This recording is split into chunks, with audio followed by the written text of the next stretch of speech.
The wind breathes low over the Baltic cold, as a blade carrying with it the scent of salt pine and something older the memory of lives long past. The dawn here is not warm and golden, but pale and uncertain, as if the sun itself hesitates to rise over this forgotten shore. Along the edge of the sea, where the waves lap hungrily at the sand, lies a ship, or what remains of it. A longship once proud, now broken and half buried, its dragon-head prow cracked but defiant, pointing toward a horizon no longer watched. A silent witness to the journeys, the hopes and the fears of those we now call the first Vikings. But before we journey further, ask yourself this. If the first Vikings lived today, would we call them monsters? Or would we see our own reflection in their eyes? The eyes of men who fought hungered and hoped. These were not just raiders. These were fathers, sons, brothers, the first people we know as Vikings, driven by forces we might yet understand. This is not just their story, it is ours too. Stay with me, because the sea still whispers the names of those first Vikings, and what it tells may change the way you see history and yourself. The wood is gray with age eaten by time and storm. The ribs of the hull jut out like the bones of some great beast slain by the centuries. Around it, the beach lies empty, save for the scattered stones and the cry of distant gulls. Yet if you listen, truly listen, you might hear more than wind and water. You might hear the echoes of voices, the creak of leather, the splash of oars, the soft murmur of those early Vikings who sailed not for glory, but for survival. And now across the gulf of more than 1,000 years, we must ask ourselves, if those first Vikings, those desperate seafarers of the North, lived among us today, how would we see them? Would we call them monsters, marauders, villains of history? Or would we see in their faces a reflection, a dark mirror, showing not just who they were, but who we are and what we fear within ourselves? Perhaps before we pass judgment on the Vikings, we must first learn to look inward. For to understand these men, these fathers, sons, and brothers, we must begin by understanding our own hearts with all their courage and cruelty, their love and longing, their hope and hunger. So I invite you now, step with me beyond the veil of time. Let us walk together through the mist where history and conscience meet and listen, truly listen to the story the sea still tells. The winter of 750 AD bit deeper than any in living memory. Snow lay heavy upon the land, smothering the fields where no green dared to grow. The forests stood silent, their branches bare and black against the pale sky. Even the wolves, lean and hollow-eyed, dared not stray too near the longhouses, for hunger had made men as dangerous as beasts. Inside one such longhouse, near what we now know as Upland, the fire in the hearth had burned low. Its embers glowed faintly, casting a dull red light on the faces gathered round it. Faces drawn and gaunt, the skin stretched too tightly over bone. The wind outside howled through cracks in the timber, a cruel reminder of the cold that seeped into every corner. The air smelled of smoke, damp wool, and something more bitter despair. Svein Torvaldsson sat on the edge of the sleeping bench, staring at the dying fire. His hands that had once plowed fields, raised beams, cradled children, lay motionless in his lap. Across the room, his youngest son whimpered, too weak to cry out properly. His wife, Freydis, cradled the boy against her chest, her eyes hollow with exhaustion. She did not weep. There were no tears left to shed. Outside, the world was ice and silence. The storehouse stood empty, save for a few shriveled roots and a skin of soured milk. The last of the cattle had been slaughtered when autumn's harvest failed. The hides lay beneath their feet, a poor defense against the cold creeping up through the floor. The meat was long gone, consumed in desperate haste during the first storm of winter. Svein's eldest Halfdan stood by the door. 16 winters, old, tall, and broad of shoulder, but with a face still too young for the burden it now carried. He said nothing, but his gaze flicked off into the axe hanging beside the doorframe, not as a weapon, but as a tool that might yet carve out a future from the ice and stone of this unforgiving land. In that silent room, a decision was forming, a decision born not of greed nor cruelty, but of love, fierce, desperate love. For those first Vikings, these fathers and sons who would one day sail the seas, were not born raiders. They were born of necessity, of a hunger so deep it stripped a man of pride and fear alike. It was perhaps this very love for their families, this burning will to see their children survive, that forged some of the most resilient warriors history would ever know. Halfdan broke the silence at last. His voice was quiet but steady. "Father, we could sail." Svein did not look up. His eyes remained fixed on the dying embers. "And leave you all to the wolves," no, Halfdan said. "Take me with you. Let us go east as Bjorn Ironside did. Others have sailed. Some have returned with silver with furs, enough to see their kin through the dark." At that, Freydis raised her head. The boy in her arms stirred, let out a soft, dry cough. "You would risk him too," she whispered, voice hoarse from sleepless nights. Svein lifted his gaze then, and in his eyes burned not recklessness, but a terrible, aching resolve. "I would risk myself and all the sea may take, if it means saving him, saving all of you."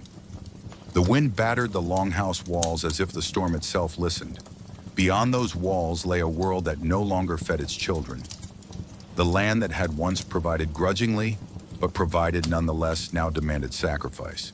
And so it was that those first Vikings men like Svein and his son found themselves driven to the shore, to the edge of the world they knew and beyond. The next morning the sun rose weakly over a gray frozen sea. The longship was made ready not with banners or the pride of kings, but with the quiet, determined hands of men who had nothing left to lose.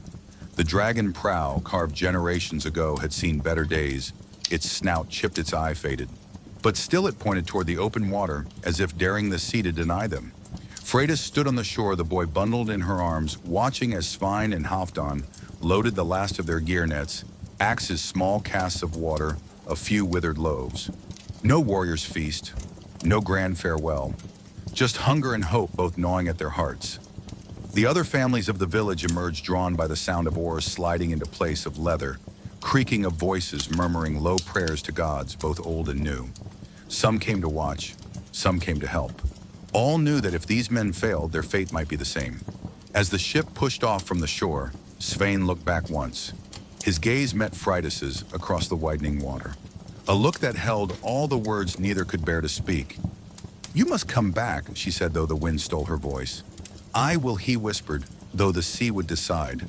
And as the longship's sail caught the thin breeze as the horizon swallowed its shape, it was not the image of raiders or monsters that remained in the minds of those who watched. It was the image of father's sons, brothers, the first Vikings, sailing not for plunder, but for life. Perhaps it was this, the love they bore for their kin, that turned ordinary men into legends. And perhaps it was that same love that made them in the eyes of their enemies monsters. There are few sights as haunting, as stirring, as the silhouette of a Viking longship upon the sea. The slender hull, the fierce dragon prow, the single sail billowing like a great wing against the sky. But before such ships became the dread of distant shores, they were first the pride of the people who built them, the triumph of hands roughened by toil of minds, sharpened by necessity of hearts determined to defy a world that gave nothing freely. In a small cove shielded by rocky cliffs, a shipwright named Gudmund bent over his work. His hair streaked with gray fell across his brow as he ran calloused fingers along the curve of oak planks.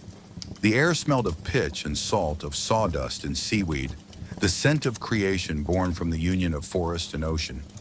Around him young men lifted beams, hammered rivets, shaped wood with slow shore strokes. These were not just builders, they were dreamers. For what they built was not merely a vessel, it was hope made solid sorrow, made swift hunger made into wings. This was the longship, the first Viking ships, long, lean, and light enough to ride the crests of waves or glide up narrow rivers. Clinker, built with overlapping planks that gave both strength and flexibility, the ship was a marvel of its age. A single piece of seasoned oak formed the keel, the ship's spine from which all else took shape. Its sides curved upward, like the ribs of a great beast, and at its prow rose the dragon's head, carved not just to ward off evil spirits, but to remind both crew and stranger that this was no common boat. This was a force of nature forged by men who refused to surrender to the cold, the hunger, the silence of the north. Gudmund stepped back, wiping sweat from his brow despite the winter chill. His eyes traced the ship's lines, and in his heart swelled a fierce pride. There he murmured, is our answer to the sea's cruelty. Our defiance made wood and iron. For the community, the ship was more than transport, more than tool. It was a symbol. It was the embodiment of their will to survive, to explore, to conquer, not out of greed, but out of the need to carve life from a world that offered so little. Children gathered at the edge of the yard to watch the builders work, their eyes wide with wonder. Women brought food, warm drink, small comforts for the weary hands. The ship belonged to all. Its journey would carry not just the men who sailed it, but the hopes of those left behind. That ship was not just a ship. It was the dream of escaping the grip of fate, of reaching beyond what seemed possible. It's not just a ship, but a symbol of the dream of overcoming fate. When the long ship slid at last into the sea, the water embraced it like an old friend. The hull, dark with fresh pitch, glistened in the pale sun. The sail, woven through long, hard winters, caught the breeze and rose crimson against the sky, a banner of both defiance and desperation. Oars dipped into the water, and the ship moved as if eager to test its strength, to seek its destiny beyond the line where sea meets sky. And as that sail appeared on the horizon, what did it mean? To the people who watched from shore, it was the promise of return, the promise of food, of silver, of survival. But to those who would one day see such sails from distant coasts, monks in quiet abbeys, farmers in peaceful valleys, that same crimson wing would become a herald of fear. The long ship was both savior and specter, depending on where one stood. And so we ask, were these ships, these first Viking ships, symbols of hope or omens of terror? Were they the tools of heroes or of monsters?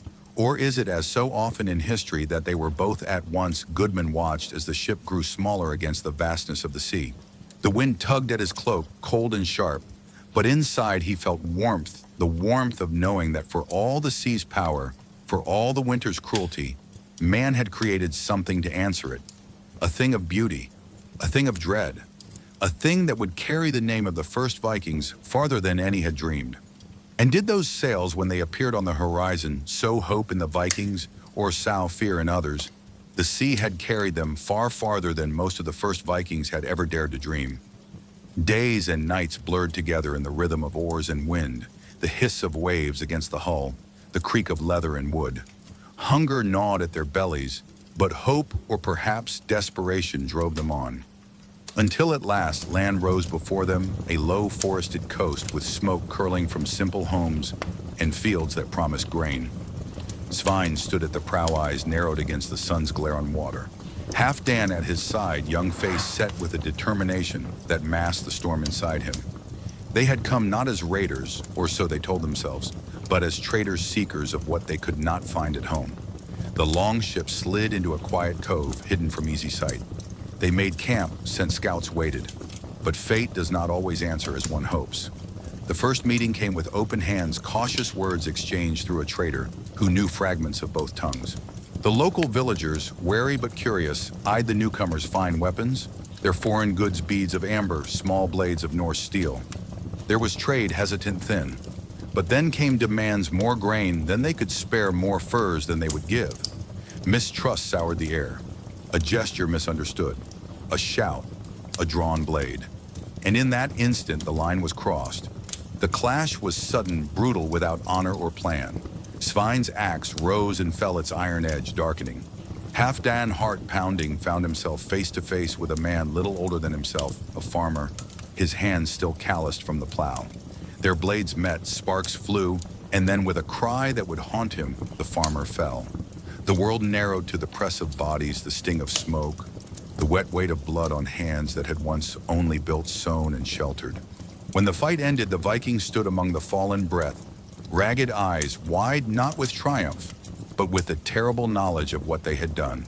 The village burned behind them, not by plan, but by chaos. The ship rode low in the water, loaded with grain, with goods seized in the confusion, with silence heavier than any plunder.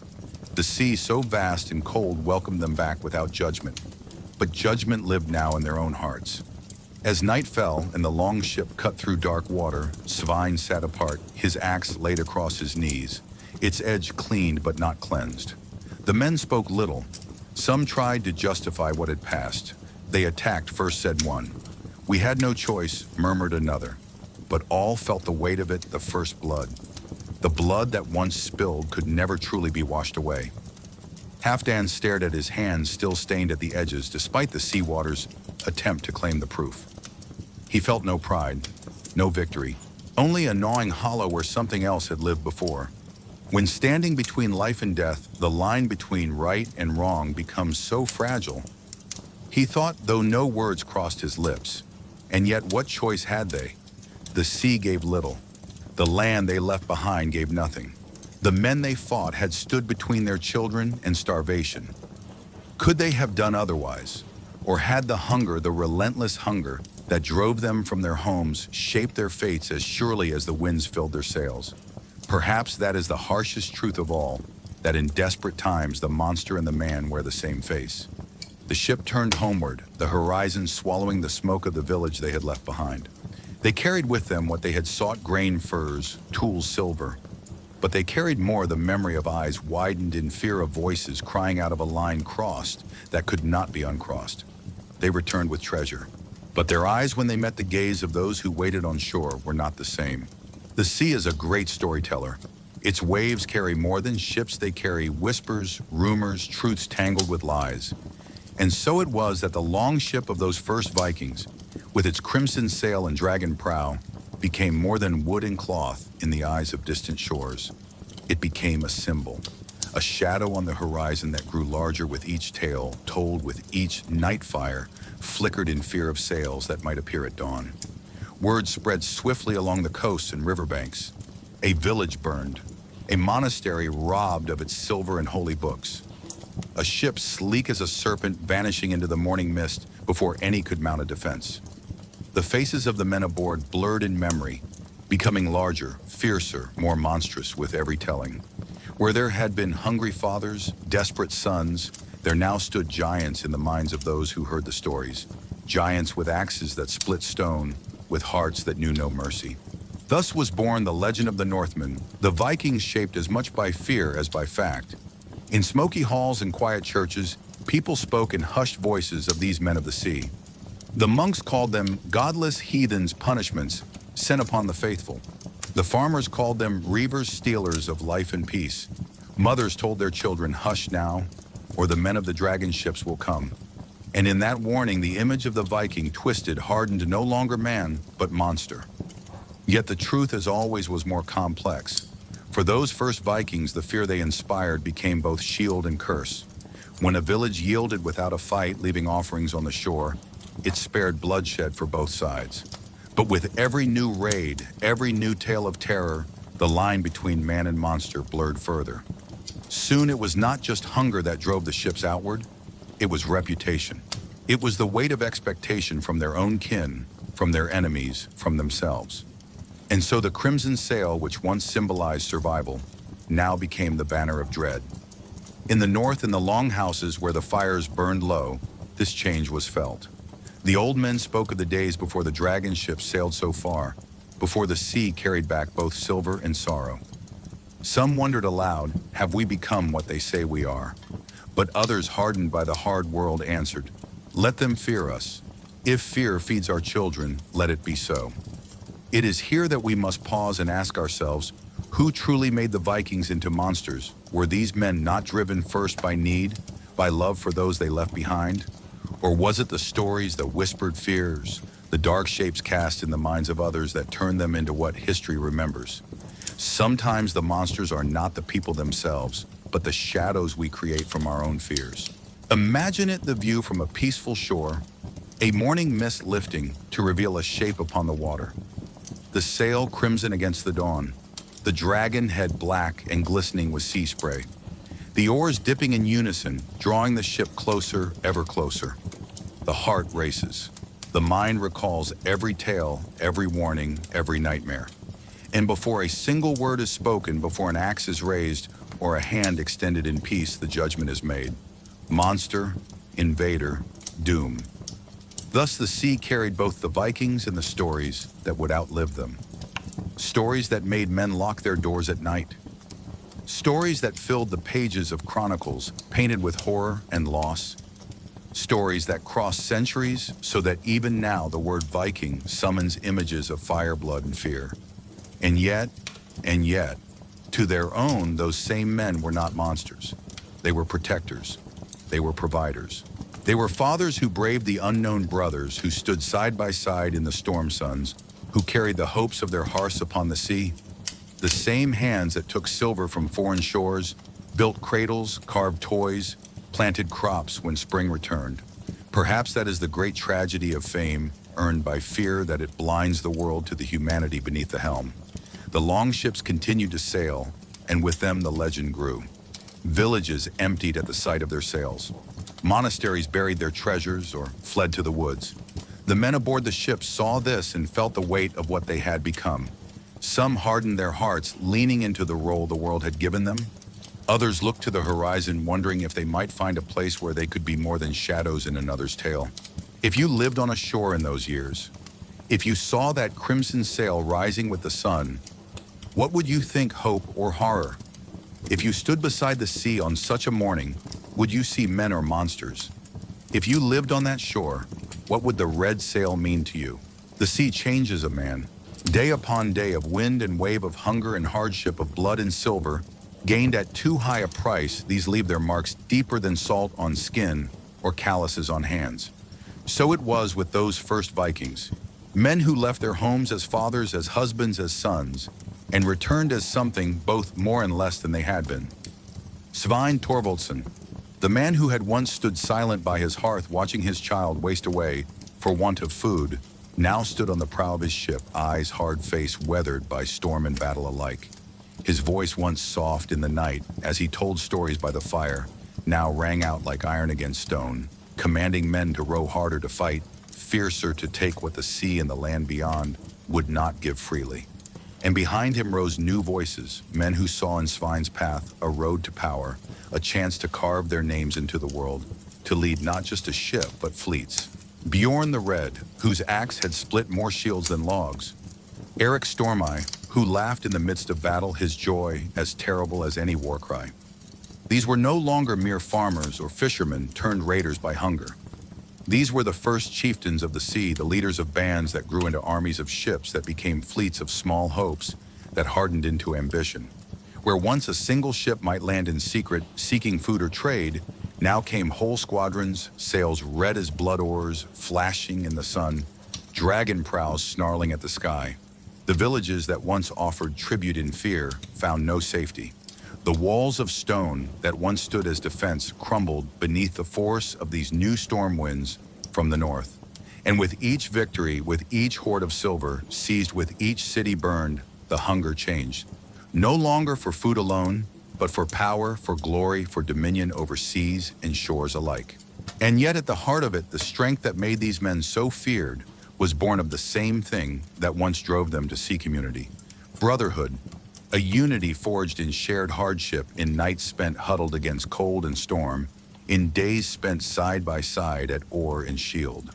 It was this bond that turned scattered men into a force no kingdom could ignore. When people unite for life, they can create miracles, or sow destruction. The longhouses of the north, once places of quiet gatherings, now rang with the voices of men recounting their deeds and planning new ones. Maps were scratched into wood and hide. Tales of lands ripe for the taking passed from mouth to mouth, growing with each telling. The young dreamed no longer of harvests or herds, but of sails on the wind and gold heavy in their hands. But as fleets grew, so too did the dangers, not only from the enemies they faced abroad, but from within. For power once tasted demands more. The leaders who had once fought side by side as brothers now watched one another with wary eyes. Small disputes over plunder became feuds. Feuds became blood debts. The unity that had built empires of the sea began to fray beneath the weight of ambition. And yet for a time the world trembled beneath the dragon sails. Kings of distant lands sent envoys with silver, hoping to buy peace. Towns built walls higher, stronger, but found no safety when the longships came up rivers, like wolves in the night. The name Viking spread far, and with it the legends of men who feared no god, no king, no storm. Of men who laughed at death and carved their names in fire and blood. But in the quiet moments when the fighting was done, and the sea was calm, some among them still remembered. Remembered the longhouse, the cold hearth, the child too weak to cry. Remembered why they had first taken to the sea. And in that remembering lay both sorrow and warning. For when strength once gathered to protect becomes a thing sought for its own sake, what follows? When the purpose is lost and only the hunger for more remains, what can hold back the tide? Svein Older now stood on the deck of his ship as it rode at anchor beyond a great city's burning walls. His beard, once red gold, was streaked with white. His hands, once sure on plow or axe, trembled slightly when he was alone. He looked not at the gold piled in the hold, nor at the captives huddled in fear. He looked at the horizon where sea met sky and wondered what waited beyond. Wondered if somewhere, somehow, there might be a shore where a man could land not as conqueror, but as father once more. But the sea had no answer. The sea only carried them on farther, fiercer, faster, until even the boldest among them began to wonder where the path might end. And when power becomes the end, rather than the means what lies ahead, if the first Vikings walked among us now, what would they see? Would the world appear so different from the one they left behind? Or would the patterns, the struggles, the same hunger in human hearts feel all too familiar? Picture Svein Thorvaldsson, his boots worn thin from decks and shorelines, stepping onto a modern city street. The noise would be deafening, the roar of engines, the hum of machines, the blinding glow of neon lights in place of the cold shimmer of the northern stars. But beneath that surface, beneath glass towers and concrete walls, would Svein not recognize the same battles being waged? Not with axes and swords perhaps, but with contracts, with markets, with wars fought over oil, over water, over the last scraps of fertile earth. In his time, Svein sailed because the land could no longer feed his family. The soil had failed. The herds had thinned. The sea, cruel and cold, at least offered a chance. And so with desperation as his compass, he became what others would call a raider, a monster. But was it monstrous to seek life for those he loved? Look now at our world. Forests fall not beneath axes for shelter or shipbuilding, but for greed, for profit, for endless expansion. Rivers are poisoned not in the heat of battle, but in the quiet of factories and mines. The earth itself, the earth the Vikings feared and revered, strains beneath the weight of our appetite. And still the wars go on. The battles of today are not fought from longships, but from boardrooms, from bunkers, from distant drones that strike unseen. Borders shift not by the cut of a blade, but by the stroke of a pen, the flash of a missile, the turning of a dial that cuts power or water to millions. The hunger that drove the first Vikings across the sea, the hunger to survive, to protect, to endure, has been replaced in many places by a hunger that knows no satisfaction. What would the first Vikings make of us? Would they see in our cities the grand longhouses of a mighty clan working together in peace and purpose? Or would they see fractured tribes, each seeking to hoard, to conquer, to consume, not for survival, but for the sake of conquest itself? It is easy from our distance of centuries to look back and judge the Vikings, to call them monsters, to see in their dragon-proud ships only terror and destruction. But what of us? What of the world we have made? When the Vikings sailed, they risked their lives on open seas.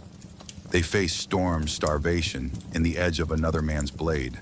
And when they took, it was with their own hands, bearing the weight of their choices. Today, the taking often happens quietly at arm's length, behind screens and signatures. But the result is the same land's stripped bare lives, uprooted futures stolen. Viking monsters or monsters of today? Perhaps the real question is, what kind of people do we choose to be? Because perhaps the Vikings were not monsters at all. Perhaps they were men caught in the grip of forces larger than themselves. Forces we still know today fear, need, hope, and the terrible power of ambition when unmoored from purpose. And what of us? We too stand at the edge of vast unknowns. Climate shifts like a restless sea beneath our feet. Resources dwindle. Divides widen between those who have and those who hunger. The sails that once marked the coming of the Northmen, sails that filled the hearts of coastal villagers with dread, have been replaced by other signs. Skyscrapers that cast long shadows. Fences topped with wire. The glow of wealth concentrated in islands of light while the darkness beyond grows deeper. And still we build fleets. Not of ships, but of industries, of machines, of technologies meant to make us gods over earth and sea, but which too often make us blind to the cost. Svein's world was harsh but clear. When he took to the sea, he knew the risks, knew the price. His strength was his community, his brothers at the oar, his family waiting at the longhouse's hearth. They survived together or not at all. We too have strength in community, but we have forgotten perhaps how to wield it. The Vikings learned to their sorrow that power without purpose corrodes from within, that fleets grown too large, ambitions stretched too far, can bring not prosperity but ruin. So what lesson might the first Vikings offer us if they walked our streets, if they stood silent at the edge of our bustling harbors, watching ships laden not with men, but with containers and cargo? If they saw the wars fought not for need but for greed, perhaps they would remind us that strength is not evil, but strength without honor, without compassion, without a purpose beyond taking, becomes its own curse. They might remind us that the sea, like the world, offers no mercy to those who take and take until nothing is left. And they might ask, what shore are we sailing toward now? Are we like them, driven by the need to protect, to provide, or have we let hunger become conquest for its own sake?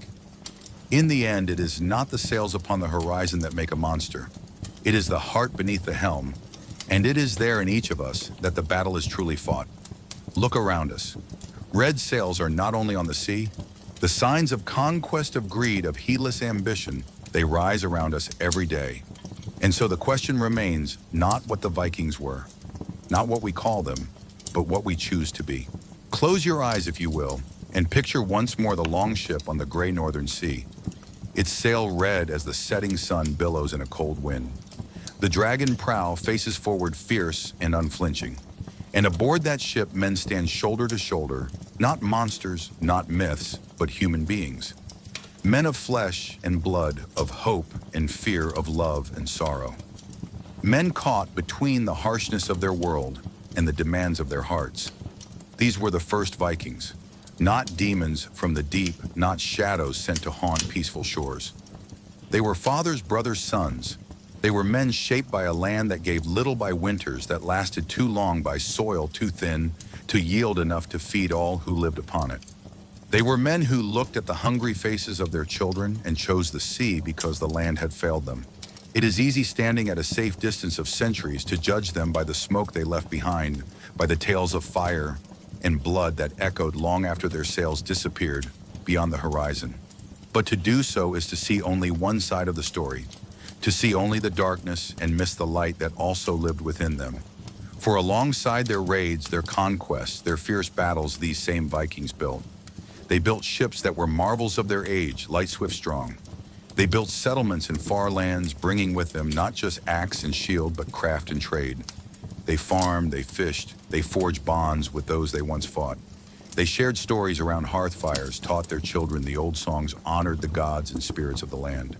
And at the heart of all this was not a hunger for destruction, but a hunger for survival, a hunger for dignity, a hunger for a future where their kin might thrive. We must remember the Viking was not born a raider. He became one when the world gave him no other choice.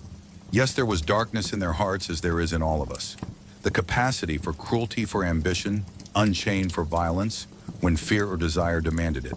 But there was also courage, ingenuity, loyalty, a fierce love for their own, a willingness to risk all upon the waves for the sake of those waiting on a cold shore. History remembers their axes, their fires, their ships black against the dawn. But history also owes them its ships, its trade routes, its mingling of peoples and ideas that flowed in the wake of their voyages. The Norsemen did not merely take, they exchanged. They learned, they adapted, and in doing so, they shaped the world in ways that endure even now. Understand the past to live better today. Empathize with the past to love the present. To understand the Vikings is not to excuse all they did.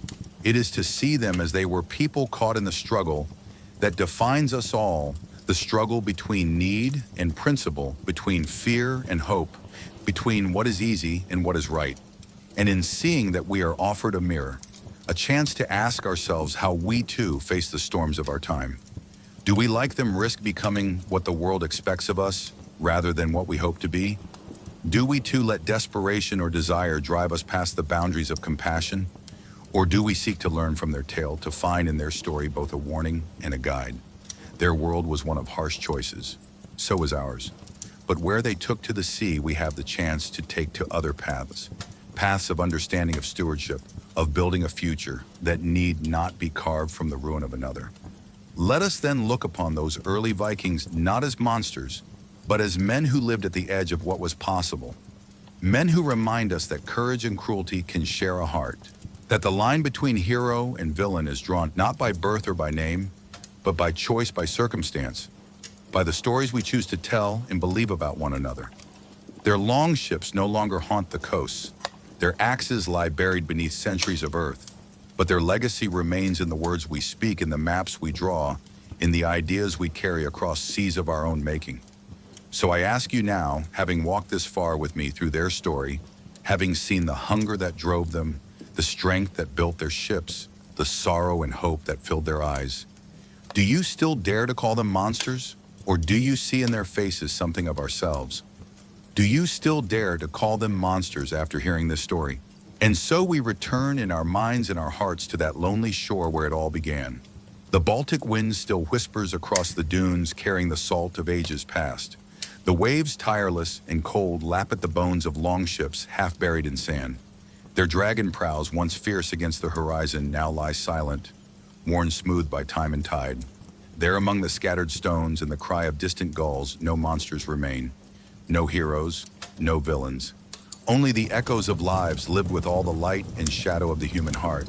In cold sand and sea breeze, no one is a monster anymore. Only the echoes of history remain, calling us gently to remember who we are and who we might become. The longships may sleep beneath the dunes, but their story and ours endures. It waits for us to listen, to learn, to choose what we will carry forward into our own time of storms and shores. If this journey has sparked reflection in you, stay with us. There are more stories waiting beyond the mist of time, tales to ponder, to share, to guide us as we navigate our own uncertain seas. Please share your thoughts in the comments, and together let's keep these ancient voices alive. Don't forget to like, share, and subscribe so that the echoes of the past may continue to speak and inspire.